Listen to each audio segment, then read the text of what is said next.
How to add Bitget Wallet to Metamask.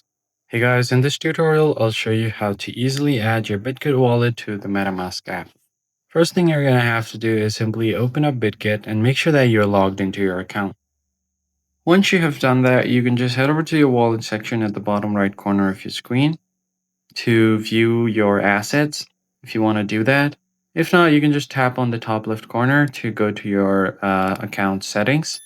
Now from here, you can scroll down a bit here and then you can find your account name. And then from here, you have an option to view your private key. So if you just tap on the account name and it's going to show you your account settings. For example, in this case, it's wallet 2. Now you can click on view private key. And then you can select your mainnet.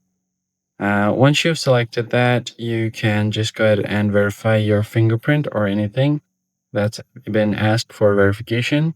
And here you're going to have your private key. So all you need to do is just, you're going to be given your private key in two different sections for security reasons. So select the first half and then go ahead and open up your MetaMask. Once you open that up, you're going to have to click on the drop down for account 1. And then from there, you can click on add account or hardware wallet. Now just tap on import account. There you can just paste the first part of your private key and then minimize this. Go back to your other wallet. There you can copy it again and then paste the second half of the private key. That's pretty much it, guys. I hope this tutorial was helpful and I'll catch you on the next one.